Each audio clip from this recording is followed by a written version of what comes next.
All right, everybody, we are back again for another episode of The Coach's Compass. As always, remember to hit that like, subscribe, comment button down below so we can continue to bring cool coaches on. So it's your boy, Coach Coop, reporting live all the way over here from Europe.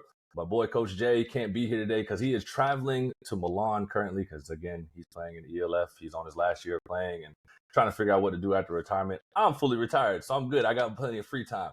But we got another special guest with us today. It's my boy D out of the USA, but currently in Scandinavia right now. So he is a former D1 DB at the University of Hawaii, former professional player here in Europe, international DB coach, creator of First Down DBs, the #1 resource for DBs. Also has his own YouTube podcast with Mark Parson, a former NFL vet. Has multiple years of coaching all over the world, not just in the USA, not just in Europe, but I'm talking across the world. He is currently back here in Scandinavia doing his thing. So D, welcome and thank you for being here with us today. Man, thanks, Coach Coop. I appreciate you. Love what you're doing, man. We only met one time, but I learned a lot from you just in that couple moments that we had. So thanks for having me on. Man, obviously, since the time that we met, I've been following everything you've been doing and seeing what you're doing across the world. But you're coaching DBs at a super high level, bro. Like, you've got probably one of the top platforms for DBs to learn and come and fine tune their game. What are you doing that is so much better and reaching success for yourself than other DB coaches out there? I think the difference that I've seen, I waited before I even got into it. So one thing about me, and I think that I learned, is you got to study and you got to survey the land. So I was watching what other people were doing, and then, of course, taking a little bit what they're doing mixed with my experience, and then what I think their content may or may not be lacking. Yeah. But yeah, so I played Division I at a high level, was fortunate enough to be coached by some great coaches. First and foremost, Dave Aranda, he was the defensive coordinator my freshman year. He won the last national championship for LSU. Durante Jones was my defensive backs coach, and he's currently coaching defensive backs for the Minnesota Vikings. Right there, as far as the IQ of it and the technique of it, I was blessed to be surrounded by some great coaches. And then always just having a passion for technology, computers, editing. I never got to do it because I'm so focused on ball, but that was always my one thing. And I suggest all athletes find that thing while you're chasing, your dream. You never know when it might come in handy. You might be able to use it. So just combining, elite, top of the top knowledge with playing it. And then just a passion for editing and being able to communicate it effectively. So I can teach an NFL guy what he did wrong, all the way to, a Danish kid who's never done it. So I think the combination of that is why I've been able to have success, on the internet with what I'm putting out there. So how did you find time to learn how to edit and whatnot? Because again, you said you were focused more on, football, but then like now you're going into the other side of life, which we're all trying to figure out and navigate what we're trying to do when we retire from playing. But, figuring out how to edit and also coach what you're editing and stuff. I mean, like you said, you had great coaches down there in Hawaii that are now in the NFL level. How did you do that? Man, so I was always a kid that never was ashamed or shy of what I was interested in. So, I grew up in, the neighborhoods where we're all playing basketball or football on the same team, but then when we go our separate ways, how are you spending your free time? So I was a Yu-Gi-Oh! So I'm hanging out with the nerds, and I'm hanging out with the computer geeks. And I really just thought it was cool, So man, like the kid that I knew kids who were unlocking iPhones, way back in 2007, and they were unlocking the little portable PS1s or whatever they were called, PSPs. Mm-hmm. Yeah. So I was PSP, always, yeah. yeah. So I was always hanging around those kids, and I was like, just because you're not on the basketball team, or we don't really sit together at lunch. If I'm interested in it, I'm gonna do my best to surround myself with it. If I personally don't have the knowledge to further myself then I'm gonna sit with, or I'm gonna surround myself with the people, the experts. And I think that carries over into coaching. um, I'm always searching for knowledge. I'm always watching YouTube, Twitter, trying to learn from this coach, that coach. And a lot of times it's not even trying to learn something new, it's kind of maybe reaffirming my own thinking. And I think that's what pushed me into this space. Like, hey, like, I actually know a lot, like, I'm not, you never really know until you put yourself out there and how you receive it. I was okay. I surveyed the land. Like, I know a lot.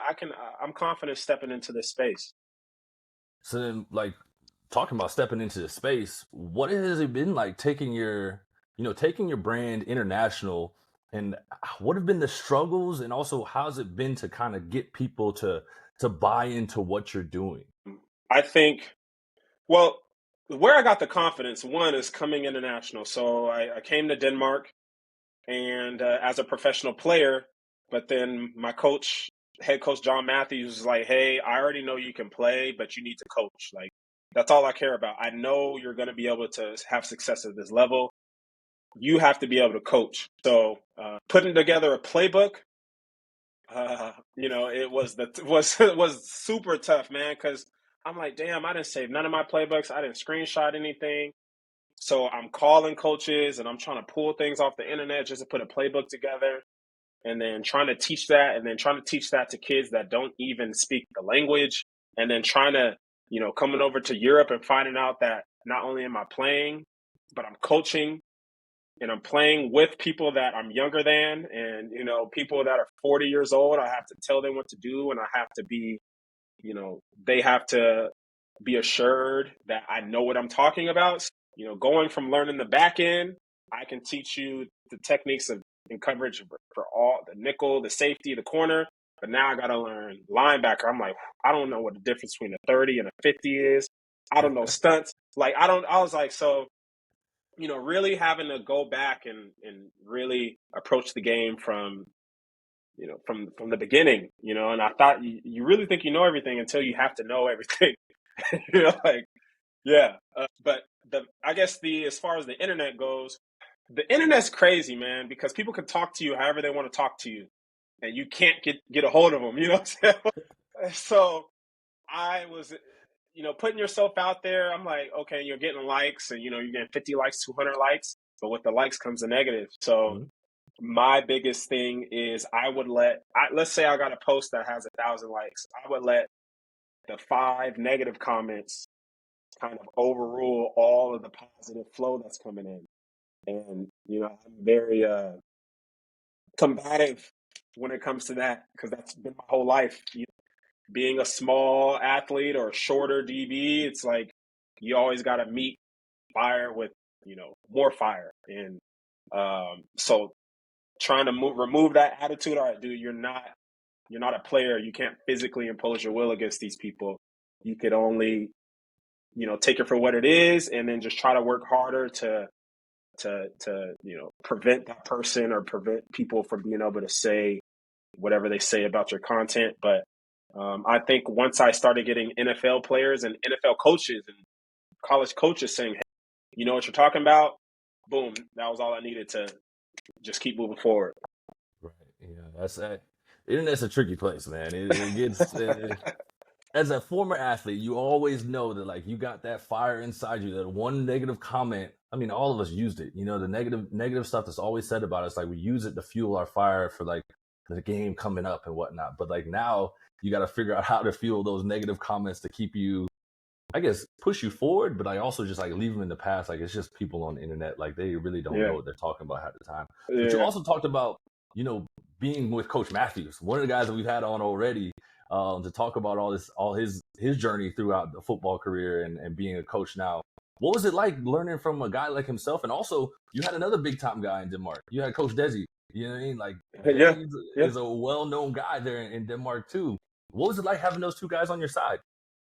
Man, it was everything. I would not be where I am period without those two, without their support. John being here for 10 years, and this goes back to like everybody, whether you think you know it all or you're brand new, you got to soak up as much knowledge as possible. If you're trying to do something and you know someone or you meet someone that's already doing it, you need to be around them as much as possible. So John being in Denmark for 10 years, I'm trying to learn everything there is to learn about being an international. I'm asking him questions. I'm taking volunteer positions at his job. So I'm working in his school, and I'm just, immersing myself in the culture to try to fast forward, where I want to be. Anything I needed, all the things that, all the negatives and all the things he went through, I'm asking questions, he's telling me so I can avoid a lot of those. And then under his mentorship, I meet Desi, and Desi's another guy who's, a decade plus deep in Europe, and he's coaching in the schools. The only two schools in the country in Denmark that are teaching American football. I'm in the middle of both of them, and I'm helping them both. And like I said, without them, I wouldn't have the stability in terms of like residency. You know what I'm talking about? Like you can't you got, unless you got a job out here, you got 90 days in, 90 days out. So knowing them, I was able to secure residency, working with John, officially, and then, leaving John, or not leaving John, but leaving the situation John put me in to then be able to go work at a school with Desi. And then fast forward 3 years, now I'm navigating my own residency, and I'm figuring it out on my own. So like I said, those guys are 10 plus years. So that's over 20 years of experience. And I was able to fast forward my situation significantly by learning from both of those guys. Yeah, I can say it myself too, bro. Like Desi and John are probably two guys that I always go to when it comes to the whole residency process and what it's like to stay here in Scandinavia and just navigating through football and whatnot here in Scandinavia, because it's a different game, right? It's handled differently. Like the federations are different. Like how to coach athletes and communicate with them is completely different. Like the whole thing with Yendalaw, like is something that we don't hear of in the States, where you got to feel like you're equal to everybody and not brag about it or anything. Like that doesn't correlate to fucking football. It doesn't have like It doesn't. Yeah, you're right. if I'm You're better right. than you and I line up across from you, I'm gonna let you know that I'm better than you. So Yeah. having those two guys on our side, so shout out to those two, man. Like, gotta give them their flowers for being there, especially for us young African Americans coming over here to Europe, trying to figure out a way to stay, because we know that what it's like to be over here is I would say it's a better lifestyle than what we came from in Yeah. the States. Yeah. But also on top of that, like working with the athletes, what are some of the things that you see with these youth DBs, especially here in Europe, that you don't really get a chance to see in the States and whatnot? I would say just in terms of when I'm here, when I'm in Europe, it's more multi positional. So I work with all positions, and they all have the same thing where, man, it's like you guys got the bodies, you got the frames, but there's no core. Like you got all the, man. It's like I'm working in the schools. I'm like, why is every person in this school, girl and female, or girl and male, like male and female, like 6 foot? Like it's crazy. I'm like, what? So, I'm grabbing these guys like, hey, like, you need to play DB. You need to play here. Like, you can do it. You can do it. But the one thing I say is they just don't have there's no foundation. And you can't blame them, because once you meet their coaches and you're like, oh, okay, like, of course. And I would say because they understand that good coaching, it doesn't have to be American, but good coaching is hard to come by. Once you got them, you got them. In the US, it's like I was coaching at a high school, and I had to basically fight with these guys to listen to what hey, like I actually played where you're trying to go. Therefore, it would benefit you to listen to me.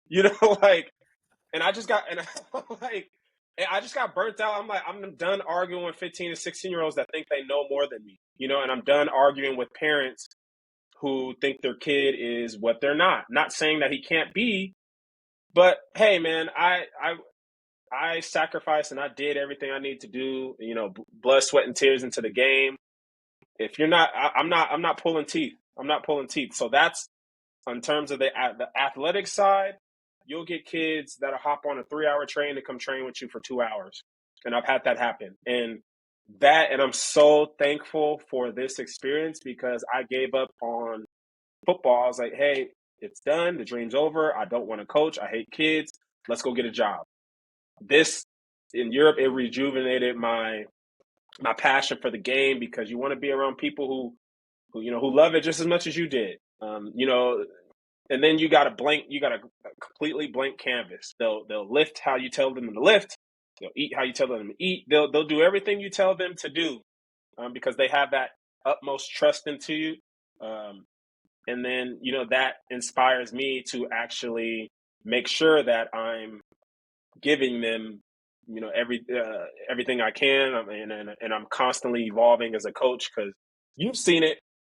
You know, you got to make money to survive. You got their own hustle, but then you get over here, and then I'm just disappointed that a lot of people are using their American status to kind of finesse these kids, and finesse the situation. But again, I don't really care too much in terms of that because I understand everybody has to eat, But just the way I roll and the way I like to do things. It's got to come from a good place, and the money will come for sure. Yeah, I mean, there's a level of integrity with it. You know what I mean? Like it will happen over time, and if you're doing a good thing, like of course you got to start off. Everyone starts off somewhere, right? Whether you're starting your sessions for free and then eventually you get to charging, like, or if you start off charging right away, and everyone starts somewhere. I'm not going to discredit anybody for hustling the kids or whatever it may be, but I know what the work you're doing is fantastic work because I've been able to follow it throughout the whole journey, especially from the first time we met all the way up till now. But also, you went from Denmark to Japan, right? Mm-hmm. You spent a little time in Japan, and we just saw Japan's U20 team beat United States U20 team. Now, everybody will say that our U20 players, like, it's not the top of the top, which is okay, that's true. But can't discredit Japan for being disciplined and whatnot. What was it like coaching out there?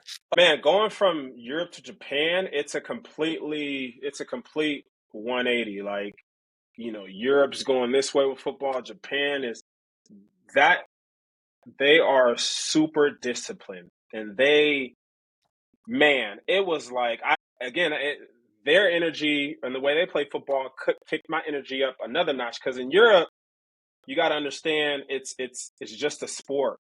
You might get out of 40 people in the club, you might have two that really are going to take it serious and outside. Like I remember, we're down at halftime and I got some of my teammates cracking open a beer, and I'm like, or ripping the cig, bro. yeah, ripping this, and I'm like, and it bothered me for a little bit, but then I'm like, hey, look at where you're at. Look, when this game is over, or before this game, you're going and you're living your solo single life, and they got kids, and like this is and I had to, okay, this is what it is. It took me a while. This is what it is. In Japan, it don't matter if you just worked a 20-hour shift. You're going to be at practice. You're going to go hard. You're going to be in that weight room. You're going to prepare. And then I was like, man, okay, yeah, so we're back to real ball. Like, this is what I've been waiting for. Like, Right. you get 100% buy-in in Japan. And obviously, how, like, in America, like, the kid who has the most heart doesn't have the measurables. The kid that wants it the most is probably the shortest kid or the slowest kid. And the kid that has all the scholarship offers has the worst grades and the worst work ethic. That's how it goes, right? Yeah. So in Japan, obviously, just based on genetics, they don't have the body structures to be able to, if you put the best U20 players in America, right? You're talking about, freshmen that are starting at Bama, 17 years old. Those guys versus that U20 team is a different thing. But I think it was a great lesson for everyone, and I was super happy for Japan because, hard work beats talent when talent fails to work hard. And I know one thing about Japan is they're going to have scheme, effort, and discipline, and that'll get you far. And in football. So one thing I looked for the U20 team, I could just tell. I'm like, they probably didn't practice. The scheme was the effort was the discipline was and I was like, and it was supposed to be that way. That's the way the game is supposed to go. When one side is doing everything they can to be ready, And I don't know if the American team did or didn't, but just the way it looked, you and I have been around ball, you can tell preparation versus non-preparation. So, congrats to them for sure. Yeah, nah, I mean, I don't know much about our U20 team. I didn't even know. Like I know when I was growing up, I didn't hear much about joining a national team or anything like that. But Yeah, for us being abroad, like we hear it all the time now. Like every country is super excited. Like when it's U17, U19, U20, up to the senior team, playing for your national team is like a sense of pride. So I think there's a little more practice that goes into it for the countries outside the states because, I mean, everyone in the states is trying to play in the NFL, to play D1 in college, and I mean, you got international kids that are trying to do the same thing, but they know that if you play for this national team game, right, it's an extra chance of exposure, right, and a chance to exactly. make it to the top level and go to the states. So I think Hmm. that comes into it a little bit, but again, I saw the scheme of what Japan was doing. It looked like they knew, which is one thing that is hard across like the board outside of the states and outside of Canada, and I would also say like Mexico too, is Hmm. finding scheme and people that actually know how to scheme up a game. Yeah, yes, bro. It's crazy. And that's really it. It's you know what I'm saying? Like the scheme is everything. So anyone who takes the time to learn the sport and to really approach it the way we've always been around it, you deserve happy when you succeed. And me being international, uh, I understand you like you too. You understand how hard it is to find a team that is not just running zone left, zone right, cover one, cover three, zone left. Tackle, that is our Yeah, scheme. that's the scheme. Man. That's the scheme. And being around the Japanese, I will say um, they're absolute sponges. They're absolute sponges. They will pay money to go to Ohio State or go to USC and stay in a hotel for a week and just be around it and learn from the top of the top, and I appreciate that because you don't know how many times, and I'm sure you've had to do it where you've had to try to explain yourself to someone who's inferior to you in terms of the football knowledge, and it's like, dude, like, why would you bring me over here if you're not going to listen to me? But that's another That's the story. whole thing, you know what I mean? Who are some coaches, players in the game that you are kind of like studying and learning from? Because I know you said earlier that you're on YouTube trying to reaffirm, fine tune what you're doing yourself, but like, who are some of the guys that you're looking up to? I would say right now it changes. It changes all the time. So, like I said, Dave Aranda and Durante Jones both were defensive coordinators at LSU, and they're both in the top 1% as far as respected coaches in all of football in the world. So I'm very proud of them for what they're doing. But who I'm currently studying, I've been studying the hell out of Kirby Smart and Cody Alexander. So Cody Alexander, I think he's high school, but he's very, very smart, and he also teaches defensive backs. He teaches it in a different way than I do.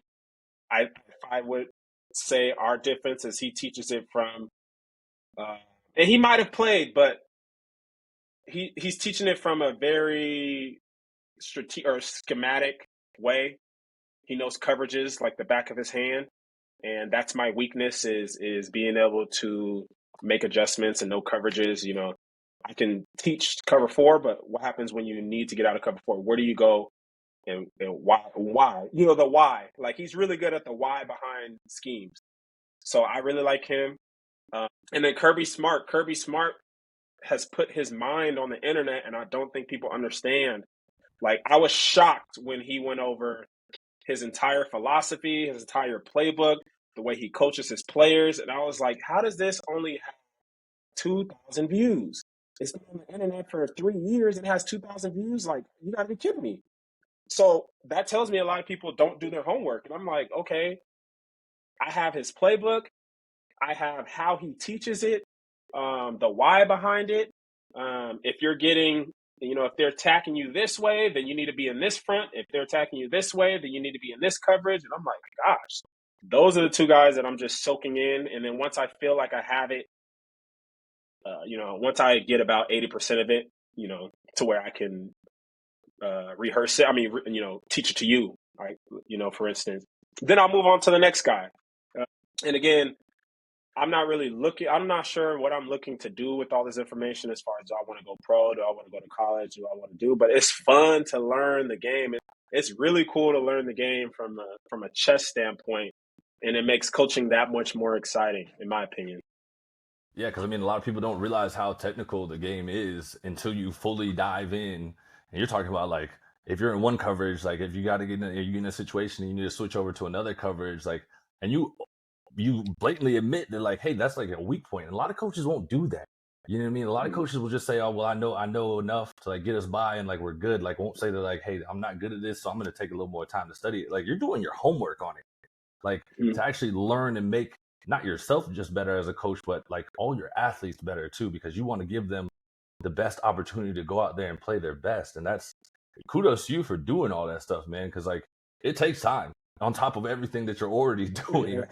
Cause life gets hectic, right? Especially as coaches, right? There's times that like we feel like there's not 24 hours in a day and there's only like 6 and you're trying to cram everything in and you're like, shit, like I don't even have time to like know who I am. On top of that, bro, like with all that being said, what would you like if you're looking back at 16-year-old D? What would be your most valuable piece of advice you would give to your younger self? Oh man! First and foremost, run track. Everybody, run track, run track, run track, run track. Uh, I have seen many people get opportunities not because of what they put on film, but what they put on paper.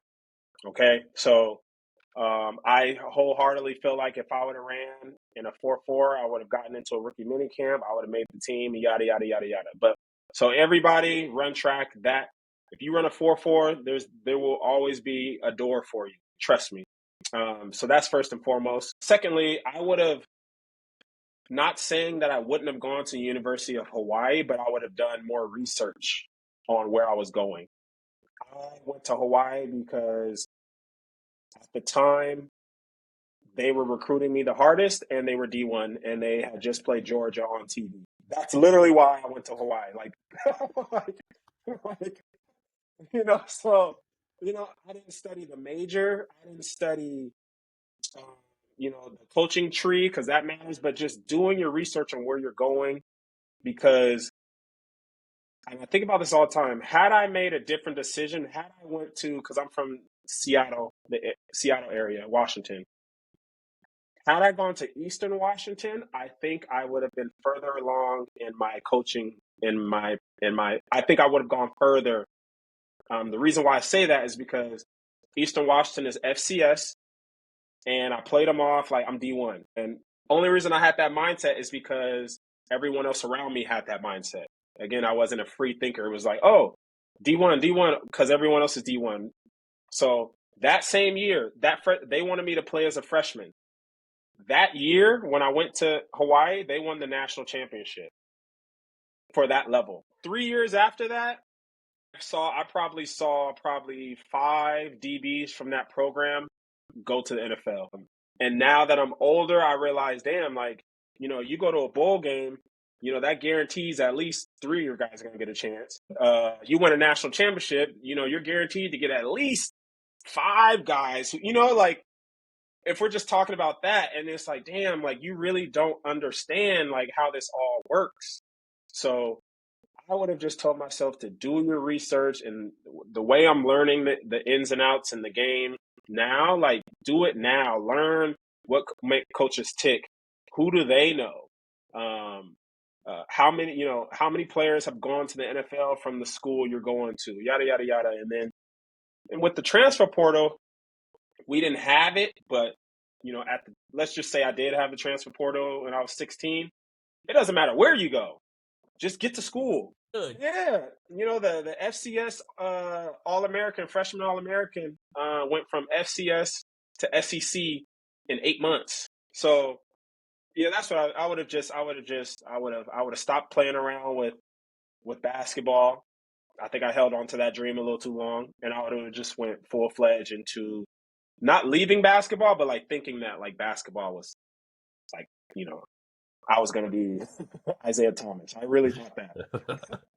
So instead of running track and lifting weights, I'm in the gym because I don't want to mess up my jump shot, I would probably be 70% football, 30% basketball is just a hobby, because I believe you should be a dual sport or multi-sport athlete. But yeah, do your research, guys, on in everything you do, so that so you don't live with shoulda, woulda, couldas or regrets or any of that stuff. Yeah, for sure, bro. Like, man, I wish we had more time to chop it up about more things, but we're gonna get into our last segment, bro. We got our 90-second round. It's one word answers to end off the day. Are you ready for it, bro? Yeah, let's do it. All right, here we go. First one: favorite post-workout snack. Peanut butter and jelly. Favorite NFL team. Saints. Best concert you ever been to. The weekend. Pizza or burger. Burger. Dream vacation spot. Oh, I would say I don't even know the name of it. Let's go sun and water. Sun and water. Top athlete you've ever trained. That's a tough one. That's tough. I train high school athletes, so sorry, man. We got, yeah. Your favorite exercise. Core. Anything core. Which do you prefer, a good sprint session or a heavy lift session? I mean, I'm super into sprinting at this point of my life. Before, 5 years ago, I would have said lifting. Best coach in the industry. Durante Jones. What is your number one flaw as a coach? Ooh, number one flaw as a coach, I would say, is being too much of a player coach. Would you rather be in an octagon with a gorilla, tiger, or a bear? Tiger. Yeah. I would go tiger because, like, a gorilla strong as hell. If a bear grabs you, it's over. I feel like, I can bob and weave and possibly just, I feel like a tiger's my best. Appreciate you being here with us today, man. Thank you for taking the time out, man. And again, DBs, if you're out there, even a linebacker, anybody on the defense side of the ball, right? You got an opportunity to learn from Coach D. Go ahead and reach out to him because he's doing tremendous work and he's learning the game from top to bottom and teaching people how to put them in great positions to get out there and be the best you can be on the field when it's time for you to play those games. So, D, thank you for being here with us today, man. I appreciate you, Coach, and just one correction, and it's not a huge one. So I'm no longer with First Down DBs. I've made a new one. I'm moving. It's called DB Network. DB underscore network. I definitely want to come on again because business wise, young athletes and guys, there's a lot of things you need to learn, before you just sign your name on anything, contract. There's a lot of things you need to learn. So that's a whole nother conversation. Yeah. I appreciate you, Coach. For sure. We out.